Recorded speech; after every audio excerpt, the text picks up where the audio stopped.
Listen to the 48 Hours podcast for shocking murder cases and compelling real-life dramas from one of television's most watched true crime shows.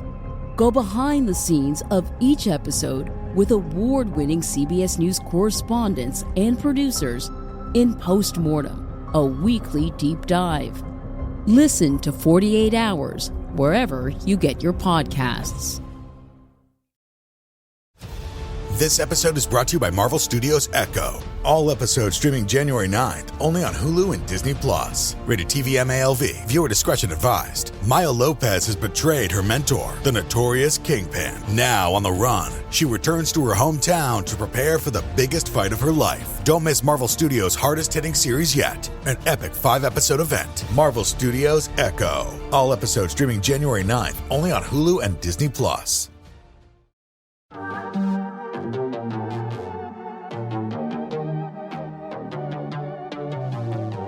Hey y'all, I'm April. And I'm Caroline. And this is your Bloody Happy Hour. Caroline, are you ready for this? This is your newest guilty pleasure. It's the bloodiest part of your week. Did we say something about it also being happy hour? Show did. Because we about to be sipping on some murder. Bloody Happy Hour.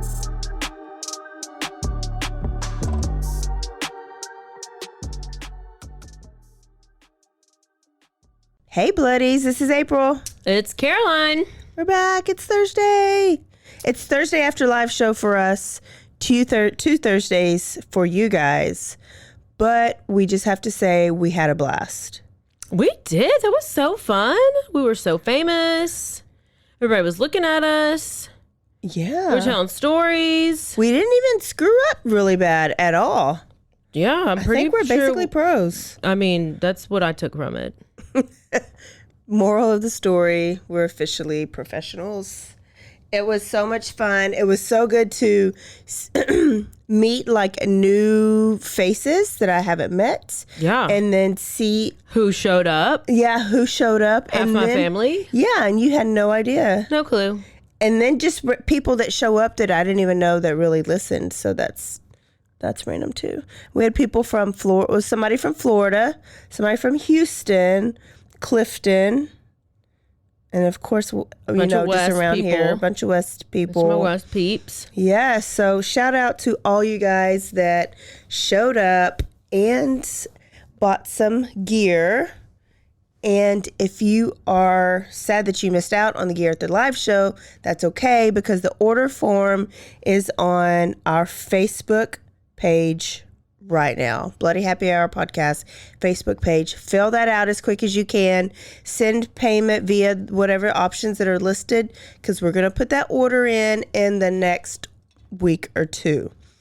So let's get it done. Caroline, is there anything big going on with Amber Heard right now? 'Cause we might as well get it over. She's trying to get all over the news. She's trying to do everything. She's staging photo shoots. Like, she's at TJ Maxx shopping. I did see that. And that was completely staged. Like, there was somebody from the ACLU that was with her that, like... What's ACLU?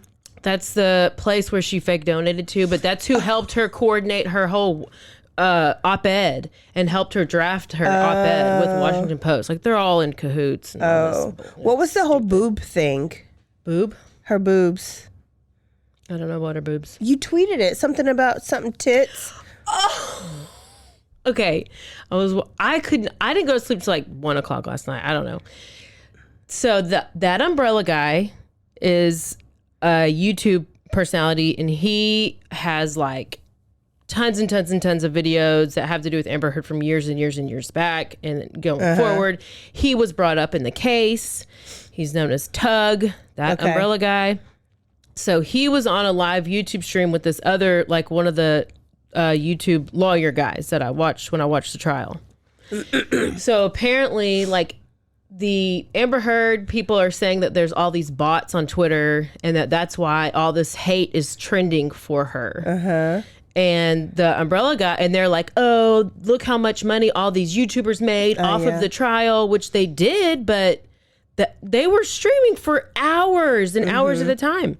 So they were trying to like throw them under the bus, and then saying that they were helping to get all these fake accounts to help get all these different hashtags to trend. So that umbrella guy created a hashtag called Tugs Tits. Yeah. And he was like, literally just on this live stream, there was like 15,000 people watching, and he's like, let's try to make it go viral. So I'm literally listening the whole time, and I'm like retweeting and tweeting. I'm like living my best life with nothing. So it went viral, and then like Amber Heard's team was like, we have tracked these all these tweets, and they are from all these fake accounts and stuff like that. And they're like, no, literally it was just from 15,000 people watching a live stream and then going and all tweeting the same thing at the same time. Wow. It was a movement. I felt like I was part of a movement. It was a movement. It got all the way up to trending #1. Well, I spent the weekend watching Pirates of the Caribbean. It made me even sadder. How many did you watch? Well, technically only 2, but it made me remember like the other ones. I watched the last 2, and it would be so much room to do so much for a new one, but it has to have Johnny Depp. And Disney, listen. Maybe somebody will buy out and it won't be Disney anymore. It'll be needs like to get off of Disney. Pixar. Yeah, it'll be like Disney got too much going else on right now. Yeah, maybe that's what'll happen. Somebody else will buy out the franchise, and then Depp will come back. Listen, I'm just hoping that he gets to be in Beetlejuice. Yeah, I'm stuck on the Beetlejuice. I think we've said this the last 7 episodes. I can't help it. We had the same conversation. Okay, well, guess what we can talk about? You're stuck on Beetlejuice. We can go back and talk about Gabby Petito. Oh, goodness. Because what's going on with that? They had a pretrial hearing recently, and hopefully next week or so we'll have answers on if they're going to get a new trial. They're basically a new trial. There was already one. Trial. Oh, a trial. Okay. They're trying to get to where they have a jury trial. They just want answers. They want to see the notebook or the journal, because that's where he confessed to everything and wrote his little suits. But like, apparently they haven't been able to see it. Maybe the attorney has. I don't know. Surely, if they have been able to see it, the Petitos want to see it. Yes. Yeah. So what is weird is it's like you have, as the laundries, you have the right to remain silent. Right? Yeah.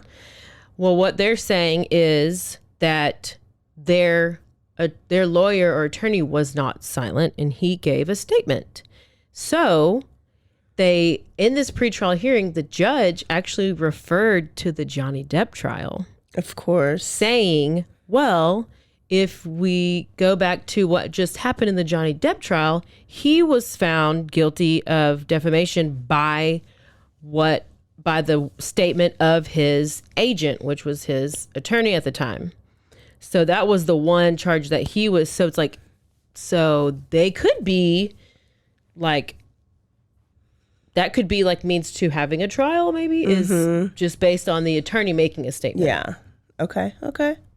Maybe. So the judge said he's going to take a couple of weeks, and he gave good, there was good back and forth between both sides with the judge. I think it's just sad because it's been horrible, and then now you're really you're grieving, but you can't even have any closure because all this is going on, and then there's still no answers. And then this trial probably won't even happen for a while. The parents talked to Brian, and they were able to have a conversation with him, like, what did you do? Why did you do it? What happened? Like, we know she was strangled, but what led? Surely they know these things. Laundries. The attorney even talked to Brian. Mm-hmm. So he knows things. Yeah. But then the only thing is if they do go to trial and they do get on the stand, will they just plead the fifth? Yeah. Which, it's not like you're on trial. They can be sued. They're trying to sue them for money, right? No, I don't think they want. No. I don't think they want answers. I think they just want answers. Okay. I think they just want answers. But if they knew about a crime and they concealed it, they could get charges, right? I think that falls on the attorney, but I don't know. I mean, Well, Yeah. I don't know. It's you know not what I gonna be mean? Because over it's with like for a you long go time. to like get counsel and you go based on the advisement of your counsel, right? Oh. So if your counsel advises you not to say anything, but your counsel knows like what happened, and then doesn't, I don't know. Yeah. I don't know. I don't know. I'm ready. So what is the story? She has not told me what she's talking about. This is the last Michael Peterson story. Michael Peterson staircase. I'm on episode 2 of that. Well, you're welcome. Okay, You're so watching this is a guilty. I'm watching the HBO Max one. And have you watched the Netflix one? I have not yet. It was on my long list. I watched that one like A long time whenever ago. it came out a long time ago. Yeah. And then I've always wanted to cover it, but I just was like, Well, I think it's perfect for this month I know. because just watching just 1.5 episodes, I'm like, wait a minute, I don't know yet. I don't know. I need. Oh, I didn't mean to do that. I was turning on. Did you ping your phone? Yeah. Yeah. So what happened so far in your, or I guess, Well, tell the story and I'll tell you okay. because I'm not far at all. Well, let me start it off with what the scene is like. Okay, so this is the story of Michael Peterson and the death of Kathleen Peterson. Okay.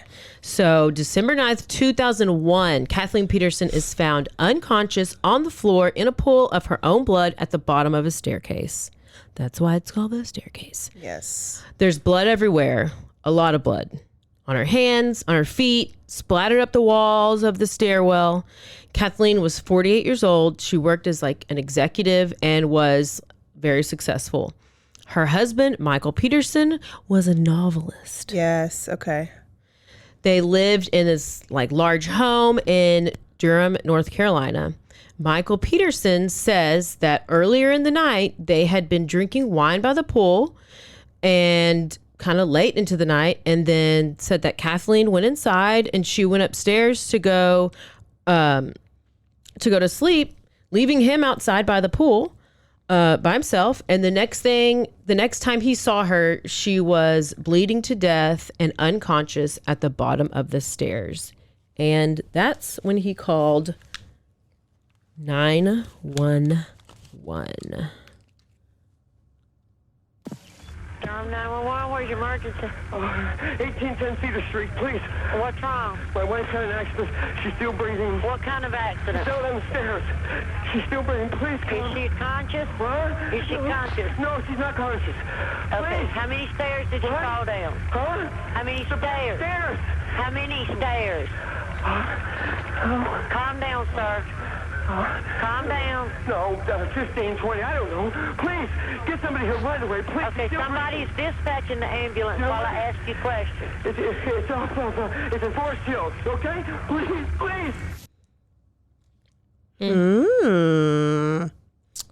So he's very frantic.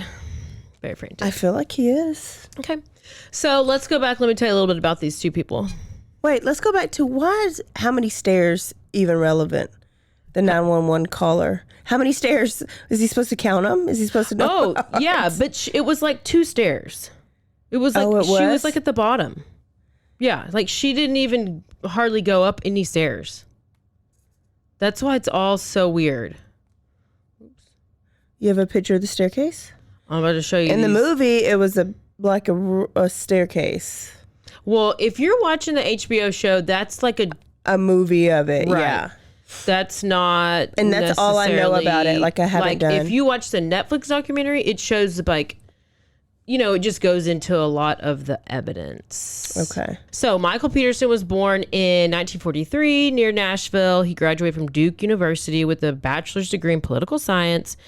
Once he left there, he took a civilian job with the U.S. Department of Defense. So he was assigned to research arguments supporting increased military involvement in Vietnam. Sounds good. Yeah. listen to these parts. Everybody pay attention. In 1965, Peterson married Patricia. First wife. First wife. So Patricia taught elementary school in Grafhausen, Sure. West Germany. Yeah. They had 2 children. They had Clayton and Todd. In 1968, he enlisted in the Marines and served in Vietnam. In 1971, he received honorable discharge with the rank of captain after a car accident left him with a permanent disability. So, years later, I guess he was running for mayor. It's what a mayoral campaign is? Yeah. Okay. So, he had claimed, as he's running for mayor, that he won a silver, I don't know what these things are, silver star, a bronze star with valor, and 2 Purple Hearts. Okay. So, I mean, he's like, legit. yeah. He had all the medals. All of them. Yeah. All the bling. But he didn't have any documentation for them. Oh, or the medals. Oh, he had the medals, Yeah. but no documentation. And he claimed that he had received 1 Purple Heart after being hit by shrapnel when another soldier stepped on a landmine. And the other one is when he was shot. But Peterson later admitted that his war injury was not a result of the shrapnel wound in Vietnam, but it was a result of a car accident in Japan. Oh. And so, which is where he was stationed as a military policeman. So he has a little bit of history of maybe Telling a stories. little bit of a storyteller. Dirty Chad kind of got that in common. Yeah. So he was probably not in war at all. Oh, for sure not. For sure not. I thought that was the only way you could earn a Purple Heart. Like you had to be in some type Dirty of Chad combat. said he had a Purple Heart. What? Oh, yes. He was like a cook. But listen, you can go to the damn military depot where Army Navy surplus where you get like Army clothes or whatever. They have like a bunch of stuff. Like you can go get medals. So he had all these medals. I'm like, What? you literally bought all that shit and you bought like a fake certificate. I'm sure you faked it everything. Faked it? Faked it all. So Michael and Patricia lived in Germany for a little bit. This is where they became friends with Elizabeth and George Ratliff. Okay. Remember those? Remember Elizabeth. And they had 2 children. So their children were Margaret and Martha. Martha. So after George died, so George passes away, the Petersons and the Ratliffs, they become really close. And then Elizabeth ends up dying in 1985. And then Michael became the guardian for the 2, Margaret and Martha. Okay. We're still with first wife. Then their friend's parents died and they ended up getting the kids. Yep. Okay. And then 2 years after Elizabeth died, Elizabeth Ratliff, she died in 1985. Michael and Patricia got divorced in 1987. She was like, I didn't sign on for all these kids. No, because I'm pretty sure those kids were like in a cult or something. You got to watch the documentary on Netflix. Okay. So they divorced, and then Clayton and Todd, which are their kids together, they stayed and lived with Patricia in Germany, and then Margaret and Martha stayed with Michael, and they moved to North Carolina. Okay. Maybe they're having a relationship. I don't know. Clayton and Todd eventually left Germany and moved to North Carolina with Michael as well. So now he's got all the kids. He's got him and 4 kids. Okay. Then 1989 comes along, and this is when he meets Kathleen Atwater. And she, like I said, she's just a businesswoman. They got married in 1997. So like 8 years later. Kathleen had a daughter from a previous marriage. So now they have Caitlin. So they got 5 kids. A lot. With their extended family. So this brings us back to the beginning. December, or the day of Kathleen, when we find her on the stairs. Okay. December 9th, 2001. So Michael Peterson calls 911 to report that he found Kathleen. Oh my gosh.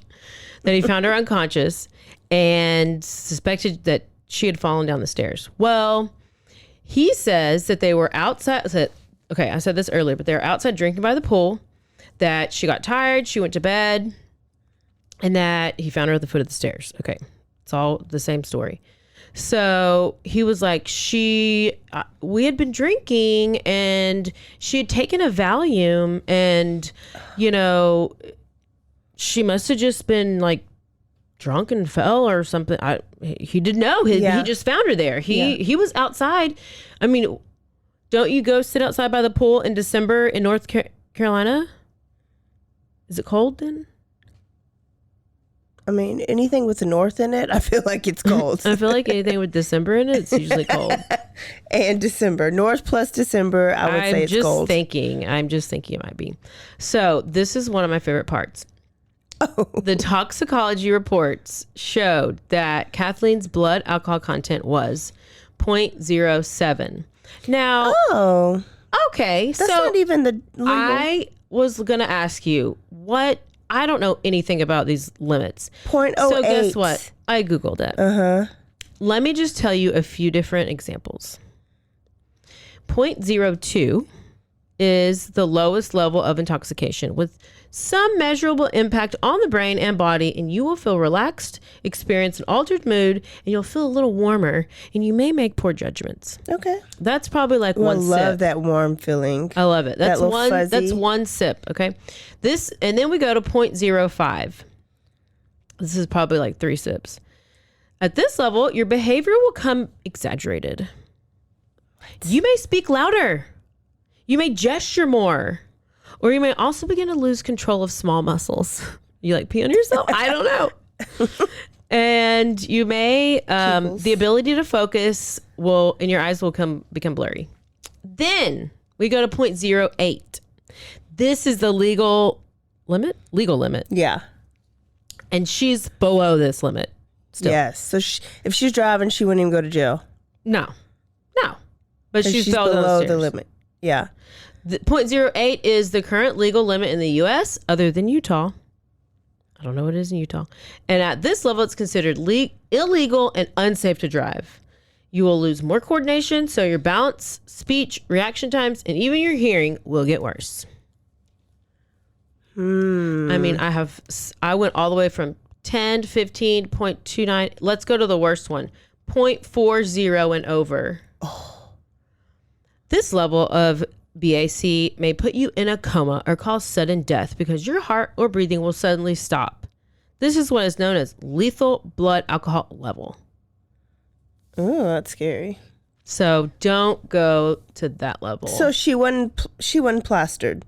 She wasn't even buzzed. No, she probably maybe had a little buzz. 2 glasses of wine. I mean, I feel like what you described at 0.05, that's how I live every day. My vision's always blurry. Oh, my vision's always blurred. I wake up, it's blurred. I always pee on myself.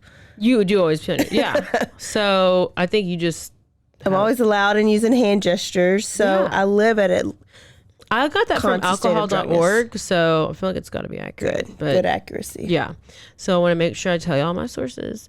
Alcohol.org. It's where I live my life. Okay. So toxicology reports come back, and that's where we're at. The autopsist report...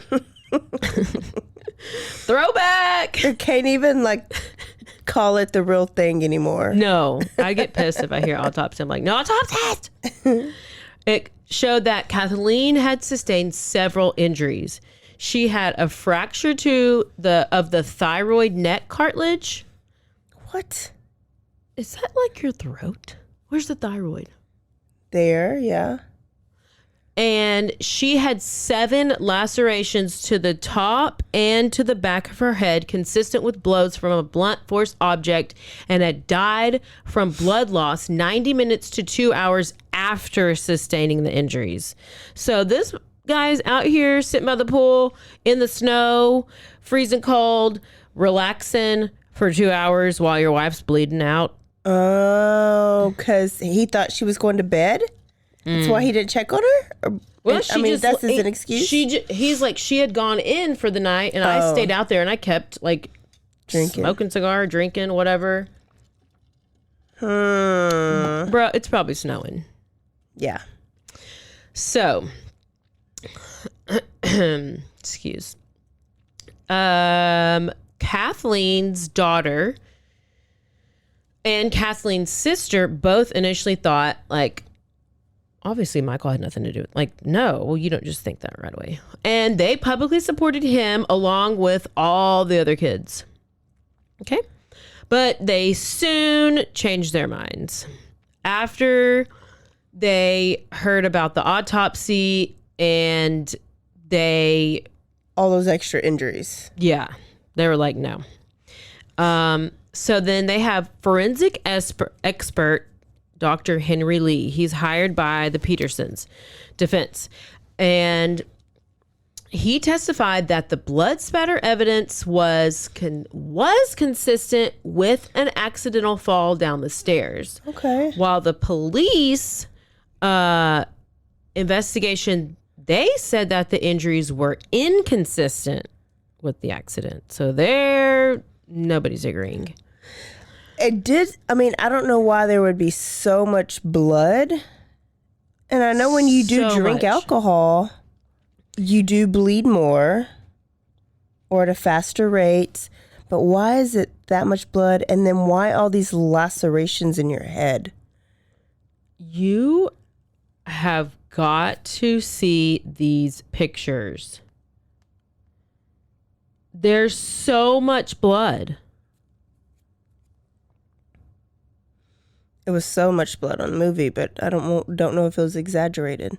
I know, it probably was. I'm finding all the right ones.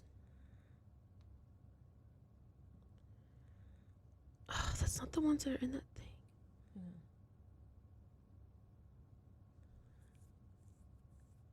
Oh. Go through those.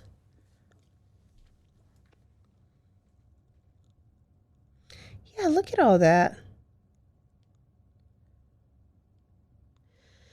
I know. That's a lot. I don't think you splatter from falling down the stairs. You don't even, you might like bleed out of your ear or something, you know? Did you fall with a knife in your hand? Like, I don't know how it would be this much blood. So since Michael Peterson was the only person at the residence at the time of Kathleen's death, he was the prime suspect and was charged with murder, which he would plead not guilty. So the medical examiner, Dr. Deborah Radish, she said that Kathleen died from lacerations of the scalp caused by homicidal assault. So according to her, the medical examiner, the total of 7 lacerations to the top and the back of her head were a result of the repeated blows from this like light kind of object, but a rigid object. And it is from what she says is a blowpoke. What is that? I'm about to tell you. This was a gift from Kathleen's sister, and it was not recovered at the crime scene, but it is, and the defense ended up disputing this whole theory. So, okay, the defense said the lacerations were not consistent with blows of any sort, and because there was a lack of underlying injury, such as skull fractures, bruising, swelling, hemorrhaging of the brain, and then this blowpoke is a like a fire poker. Oh yeah, okay, that's what I was picturing. A fire poker stick, but like originally, so they get all the evidence from the scene. They don't find that thing, and then all of a sudden it just appears. Like, and now a word from our sponsors.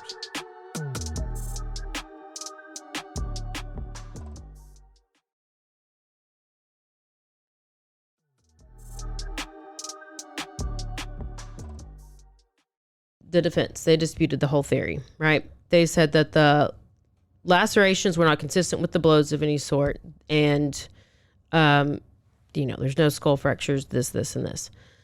So the trial started to get all this attention from the media, obviously, and this is whenever the details of Michael's private life emerged.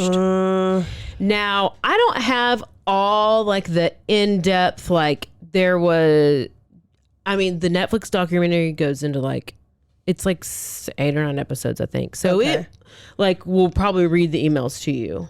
Yeah. Okay. So basically, he was, the prosecutors were trying to attack his credibility because they find these emails that are focusing on, first they talked about his alleged military service and like the lies about that. And then they talked about how he had this secret gay life. Oh. Yes. And they said that the Petersons did not have a happy marriage and that their argument was that Kathleen had discovered Michael's secret gay life and wanted to end their marriage. And that it was the main reason, the main motive that the prosecution gave that Michael would have wanted to kill her. And it's just like Joe Bryan. So what year was this that you remember that he was dead? That she died? That she died. What, 2001? Oh, so apparently like you can go to jail for being gay back then. No, he was apparently emailing back and forth with these like hooker, like male sex workers. Yeah. So, and like, I mean, it goes like the sex worker testified. Like, so he admits, like, he's like, yeah, like she knew about it. That's what he ended up saying. Michael ended up saying that Kathleen knew about it. So that like he like approved of it. Yes. Okay. So, but I mean, it talks about blowjobs. It's talking about everything. Were there pictures too? Because on the movie, there's like pictures of like penis men and like their penises and yeah. Well, there's pictures of the actual people. Yeah. Okay. So he was like majorly like he had this whole secret sex life on the side. Wow. And, yeah. I mean, it was. That's just from what I remember on the Netflix Andrew show. does tell us it happens all the time. I know. So the other reason that the prosecution gave as a motive would be the $1.5 million life insurance policy. Oh, shit. So according to assistant DA Frida Black, she said, quote, Kathleen would have been infuriated by learning that her husband, who she truly loved, was bisexual and having an extramarital relationship.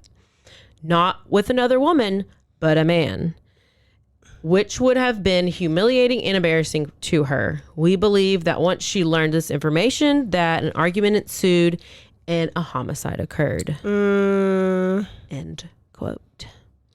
So the defense argued that Kathleen was accepting of his bisexuality, that their marriage was happy, and that it was supported by Michael and Kathleen's children and friends.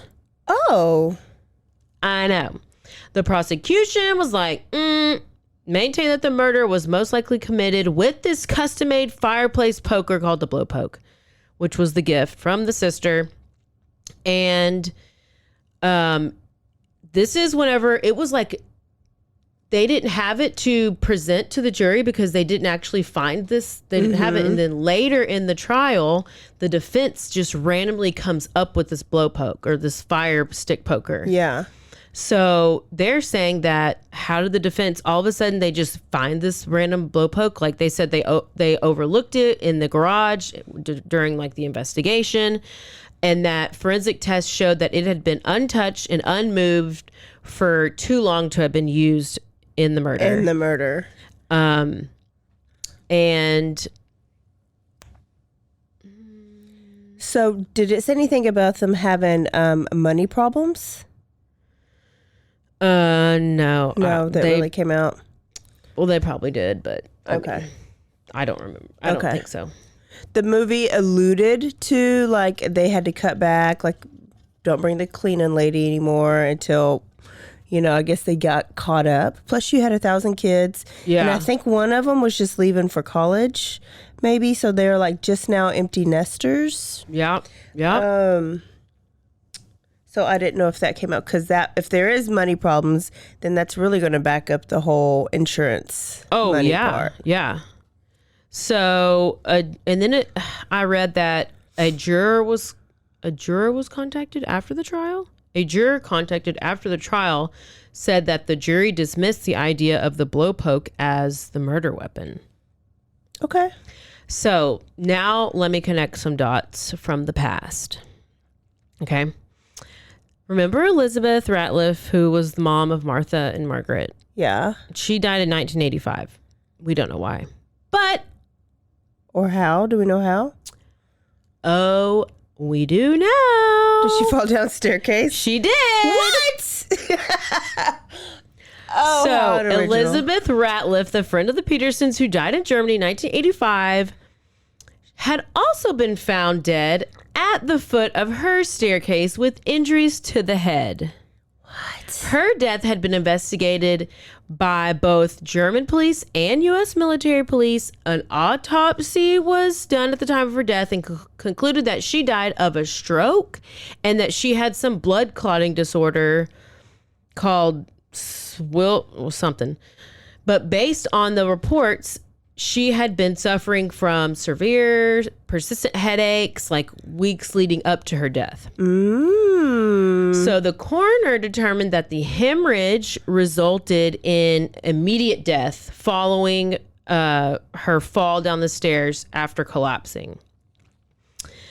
Well, the Petersons had had dinner with the Ratliff, with Elizabeth and the daughters one night, and Michael had stayed to help her put the kids to bed.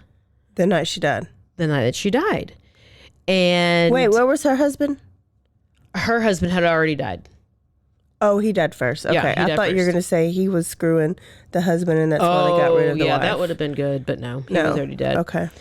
So Michael had helped to stay to put the kids to bed with Elizabeth and then went home. The kids' nanny, Barbara, she came to the house and she's the one who discovered Elizabeth's body the next morning. But Michael Peterson was the last person to see her alive. Man, Michael. I don't know what to think. Before his trial in the North Carolina, they ordered for Elizabeth's body to be exhumed so they could do a second autopsy. Okay. So, and she's buried in Texas. So they got to fly her to North Carolina. Well, the medical examiner found sufficient evidence from the results of the second autopsy, along with, there was 2 new witness statements that would overturn the earlier findings and that would list her cause of death as homicide. Homicide. Oh, shit. So the prosecution did not accuse Michael Peterson of her death, but they introduced the death into the trial as an incident giving Peterson the idea of how to fake Kathleen's accident. So the nanny who had discovered her body, she testified for the trial, and she actually said there was a large amount of blood at the scene. And then another witness had testified, saying that they spent much of the day cleaning blood stains off the wall. And in the initial police report, it said that there was just very little blood at the scene. So what do you believe? Well, I believe, I can't tell you yet. Because we have to still bring in our new little friend. Oh, what's his name? La Chucha? What do you call him? Chusa? La It's Chusa? Chusa? Yeah. So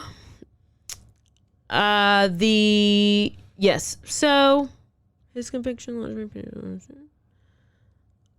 we are in trial on October 10th, 2003, which this was one of the longest trials in North Carolina history. And he's been in jail this whole time, or did he get out?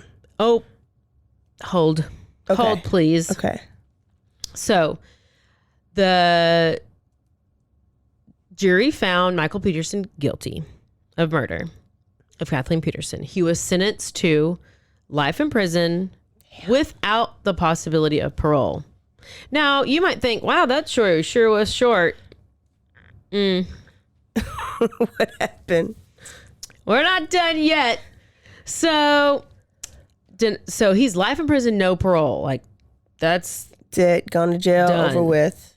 So the denial of parole requires premeditation. The jury found that the murder was a spur-of-the-moment crime. Okay. But they also found that it was premeditated. And so premeditated meant not only planning hours or days ahead, but could also mean planning in seconds before committing the spur-of-the-moment crime. What? Either way, he's found guilty. And So he's denied then, parole. that was 2003, right? Yes. Yes. So 2006 comes around. Okay. And he is wanting to appeal. Well, they do the whole appeal process. Everything takes so long. So they do appeal, and the appeals court reject his arguments because he says that he did not get a fair trial because of judicial mistakes. And a bunch of other legal bullshit happens. And then on November 12th, 2008, Peterson filed a motion for a new trial, and that was denied. So, there's all kinds of stuff going on. Shit. 2009. Wow. This is 8 years. Yes.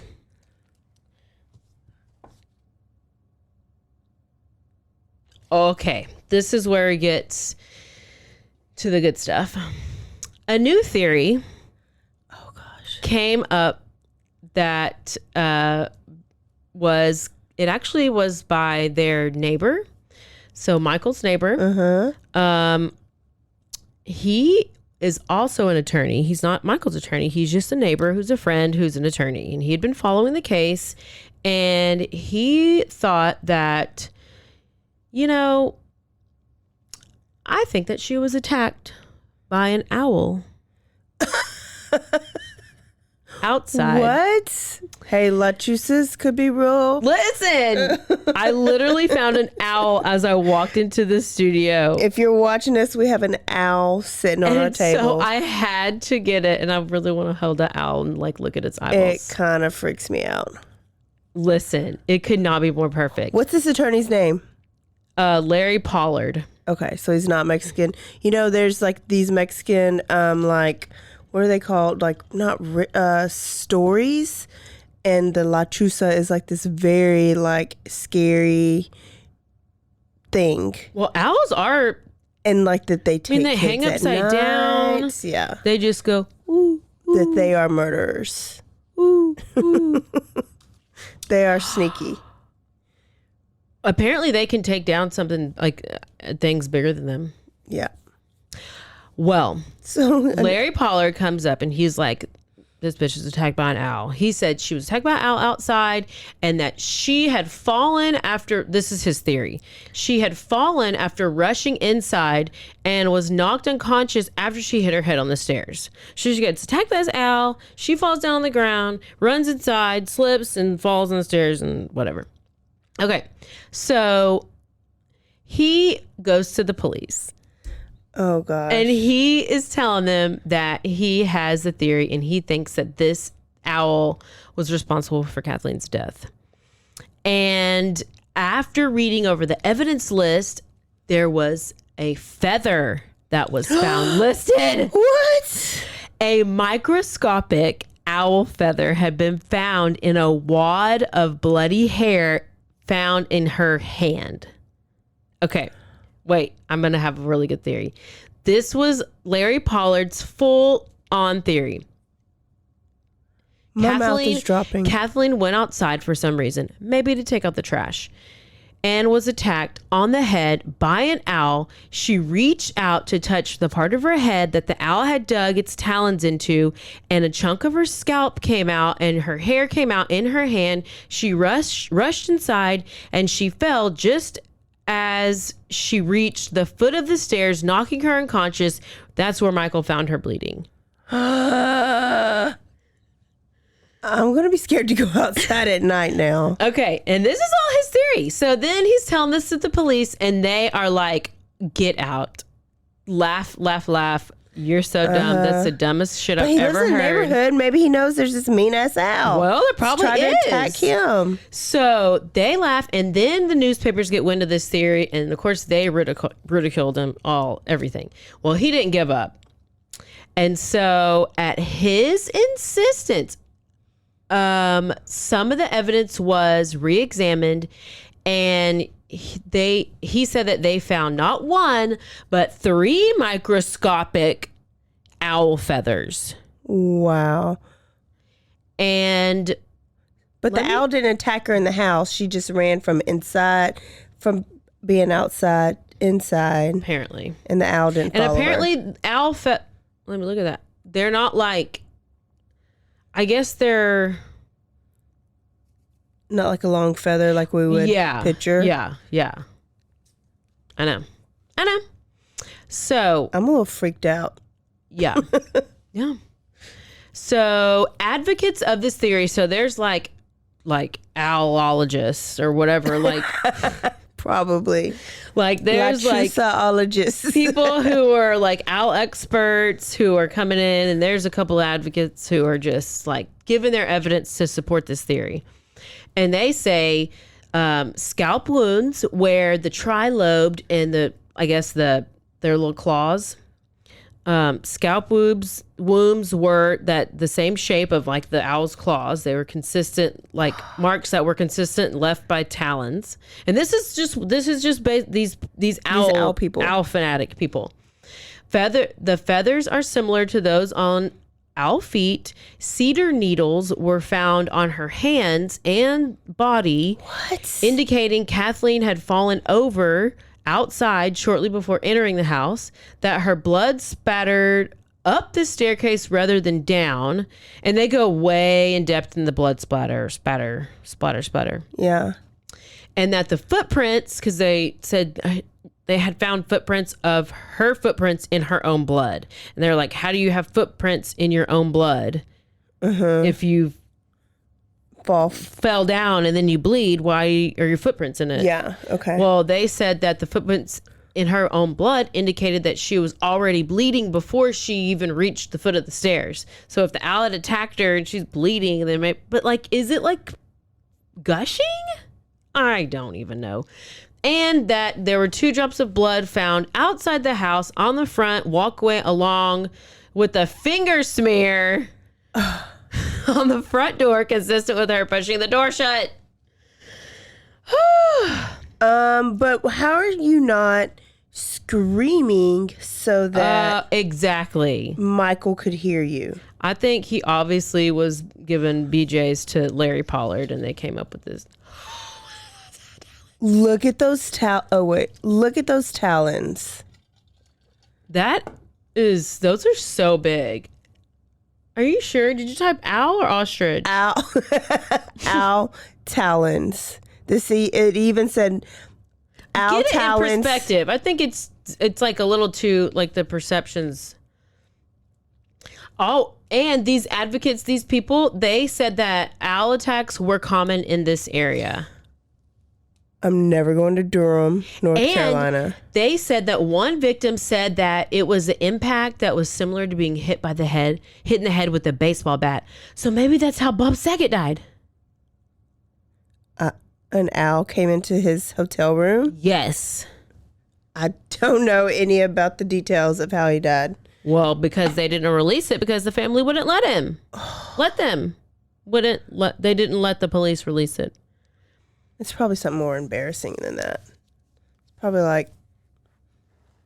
He was in there by himself. He slipped out of the shower and then he fell, hit his head, and then he went to sleep and was laying perfectly asleep like this.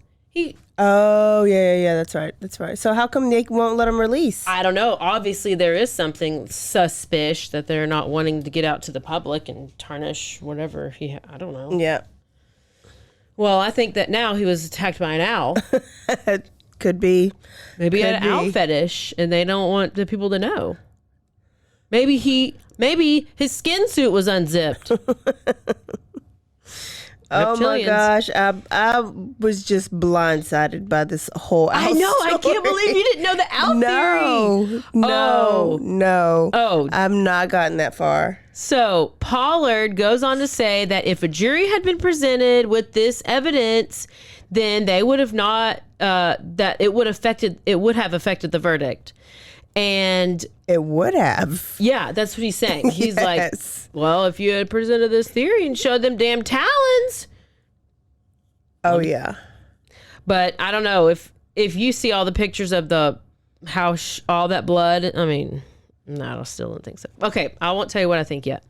So, the original autopsist from the very beginning, Deborah Radish, she comes back and she says that it is unlikely that an owl or any other bird could have made wounds as deep as the ones that were on her scalp. But she said that her opinion was, she didn't say, her opinion was challenged by some other experts in a few different affidavits that were filed. And despite that interest and all those objections, I guess, there was no motion that was filed for a new trial. Okay, because, he's trying to get this theory out there so then he can get a new trial. Yeah. So we are in 2000. This is the owl theory of 2009. Okay. So then in August of 2010, a motion was filed for a new trial. Okay. That's what we're trying to do. Now they're saying that Peterson's attorney comes and he says this guy, Dwayne Deaver, who was the blood spatter analyst, he has falsely represented evidence in 34 cases. This is what Peterson's attorney is now claiming. So one of the 34 cases was Peterson's case. And Deaver, this expert, blood spatter expert, had testified that he had been mentored by this blood splatter expert named David Spittle, and that he worked 500 bloodstain cases. He had written 200 reports, and he had testified in 60 cases. So I mean, that's a lot of that's a lot of stuff. Well, it turns out that this Deaver guy had only written 47 reports, not 200. He was never mentored by this bloodstain specialist, Spittle, and he had only testified in 4 cases, not 500. So what does he feel? They feel like they need to lie to make themselves seem. So up until this point, Peterson has been housed in the Nash Correctional Institution near Rocky Mount until December 16th, 2011. He's released. Because of this. Oh, because of now the guy, the evidence was faulty. Yes. Shit. So I was like, the owl theory? Okay. When he gets released and on $300,000 bail bond, and he goes, and I only have part of this. He went and gave this little news conference interview, and he's like, Kathleen was my life. I whisper her name in my heart 1,000 times. She is there, but I can't stop crying. I would never hurt my wife. And just kind of had me sold until that part right there. And he's this writer, whatever. So he's on house arrest, and he has an ankle tracking device, and then he files this motion for a new trial.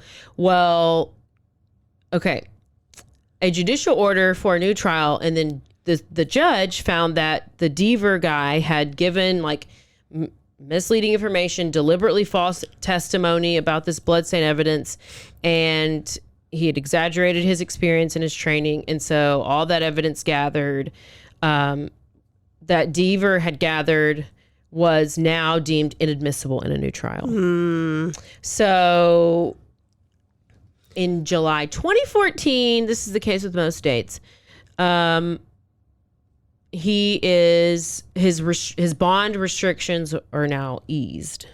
Okay, I don't know what that really means. Probably lightened a little bit. Yeah. So there's a more legal bullshit, this new attorney, one's doing pro bono, they switch attorneys, they go back to the original attorney, all these things. For 2 years. Wow. But he's free. In November 2016, a new trial was scheduled. and it was supposed to begin in May 2017. Damn. Okay. However, in February Of 2017. of 2017, Peterson pleaded an Alfred plea. What is that? A guilty plea entered because sufficient evidence exists to convict him of the crime, but the defendant asserts innocence. Never heard of it. To Who the hell's volu- Alfred? I don't know, but I need to know Alfred, and I want to hear more about him. But he did this Alfred plea basically saying, like, this is the only way, like, I'm going to get out of this, and let me just go ahead and say I'm guilty even though I'm really innocent. Yeah, I think that people can do that a lot, I guess. I don't know anything.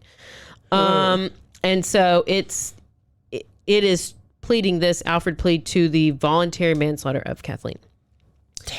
A judge then sentenced him to a maximum of 86 months in prison with credit for previously time served. And because Peterson had already served more time than he was sentenced, he did not face any additional prison time. He was, his plea, the Alfred plea, the one that you admit to the guilt even though you really didn't do it, or you really did do it, but you didn't, saying you didn't do it, gave significant evidence to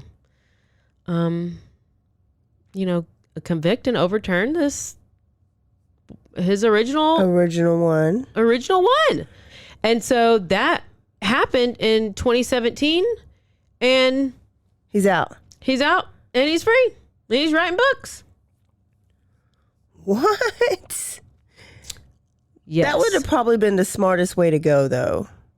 Oh yeah, but like you think about like Joe Bryan, who said all he had to do was say, "I'm sorry for what I did," and he would have got out of jail a long time ago.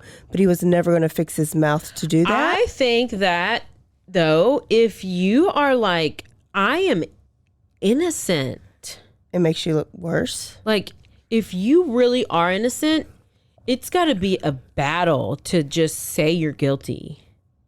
Yeah. That's what I'm saying. That's why Joe Bryan didn't do it, because Joe Bryan did not do it. But the fact that Michael's like, okay, let me go ahead and do it so I can be free. Yeah. But it's like, okay, maybe I just say it, but I know in my heart what I believe or whatever. And then he's free, living his life. It worked for him. Well, let me tell you, what do you think about the owl theory? Listen, we need to hurry up and finish this episode because I can't be leaving at dark time now. I'm a little weirded out by that. And I'm going to the country. Yeah, I mean, I don't know. I don't know. I just think that everybody needs to go watch if you want to get every single little detail about it, with like, if you have questions, you need to go watch the Netflix documentary. The documentary, not the HBO. If you want to just get a like overview, I think that the HBO one would be good. It's just probably not as They're detailed. just going to be different. They're just going to be different. I mean, the Netflix one's going to be a little slower, like, because it's going to be interviews it's going to show you the attorneys. It's going to show you all the kids. It's going to, they're all on it. Peterson, his family, the kids, all the different attorneys, all the experts. It's basically the trial. The trial. And I forgot totally about that Al story until I came back to this case and was like, oh my gosh. But if you watch the Netflix one, no, you do not believe him. Okay. I did not believe him. I think he's guilty. I think he did it. I think he So were you able to watch like his mannerisms and like see him a lot during the documentary? Because what got me is this is just a movie and this is an actor, but they portray, their real personality, and he seems so genuine and genuinely hurt. Well, you're only on episode 2. Yeah. I'm gonna, which this will be too late. I should have watched this before, but I have one of my other YouTube people is the body language experts, like this behavioral panel, and they did an episode on Michael Peterson. Was that what he looks like in real life? Yes. Oh no, he did it. Oh, I know. Look, he did it. Oh yeah, he did it. I didn't even know what he looks like. why you think it? Here's the thing, huh? He just looks like.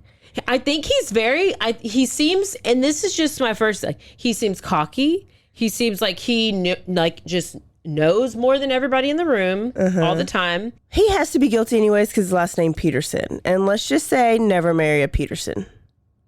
No, never, ever. Now, I didn't know about Michael, but we know Scott. We know Drew. Oh yeah, he's gross. And now Michael Peterson. Just don't do it. Don't do Ladies, it. if your They're last all name's guilty. Peterson, by marriage, go on and sign that divorce paper. Yeah, don't that do divorce it. decree. If you are even like, no, don't do it. No. Nobody named Peterson, and what other names I think are that's terrible? it. I don't know. I just know names of like crazy girls like Amber and Tiffany. And there was like a list, and it's like the names of the top 10 crazy top 10 names or whatever. Oh man. Okay, so you're guilty. Oh yeah, I for sure think he's guilty. I just wonder why why this neighbor was so adamant about this owl theory.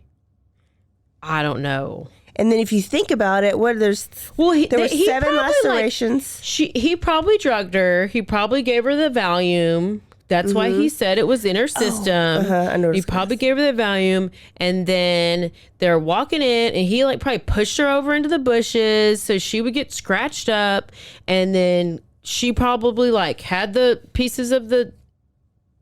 Maybe there's Alf. Maybe they had a pet owl. I don't know. Maybe they had owl feathers on the ground, and they're whatever.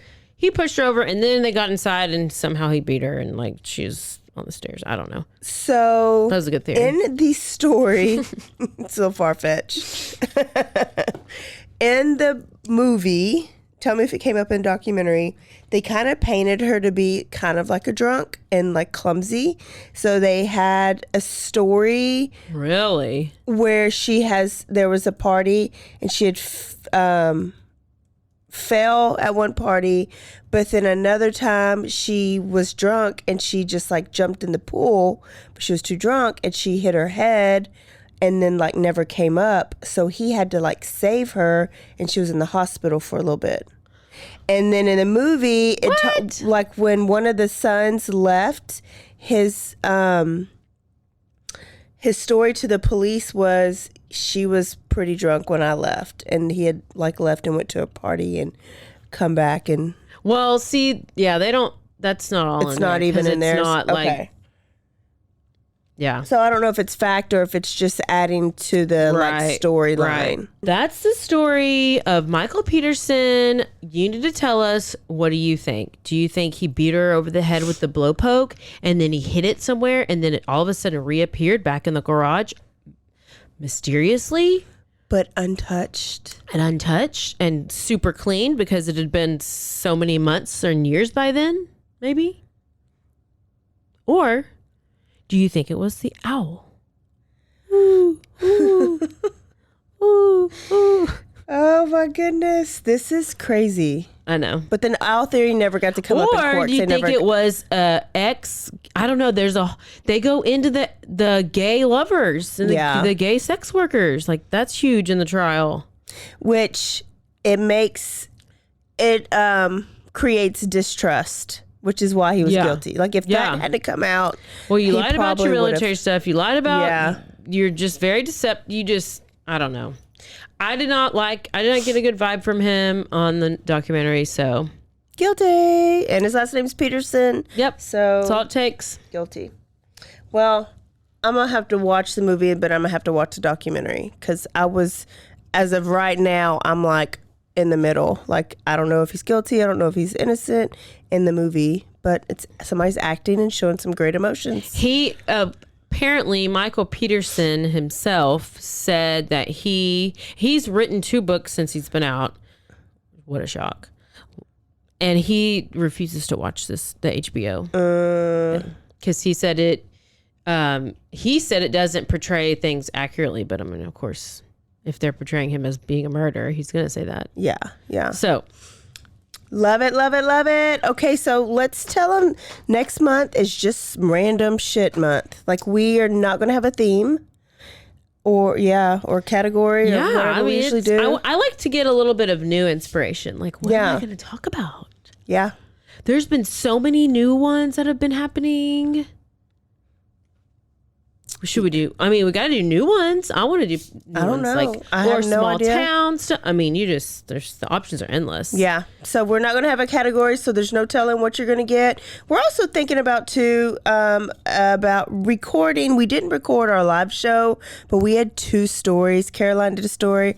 I did a story. They were both short, like both quickies. So we're thinking about just putting those out and recording. That way y'all can have an extra like quickie episode here or there. I don't know. It was just kind of exclusive to our live show people. I know. But there's great stories that I feel like we got to share with all of our fans. I mean, we'll see.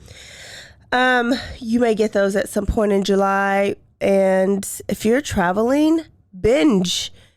Go back and listen to old episodes. Like, why not have our voices on the whole time you're traveling on vacation? They're beautiful. Sometimes we cough in the mic. We crunch. We haven't crunched ice in so long. Yeah. I think I probably did 2 episodes ago, and on the live show.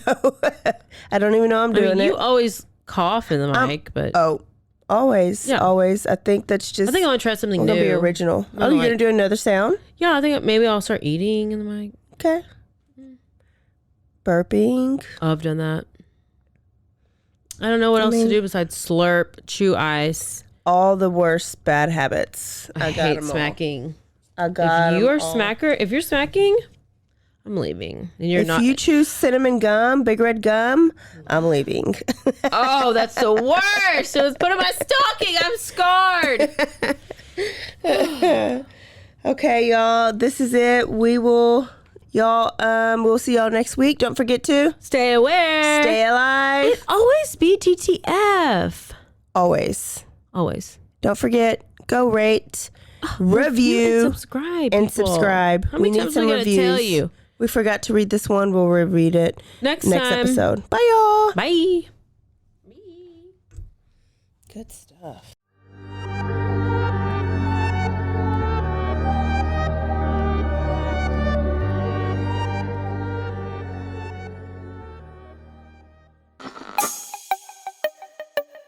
This has been a Rogue Media podcast.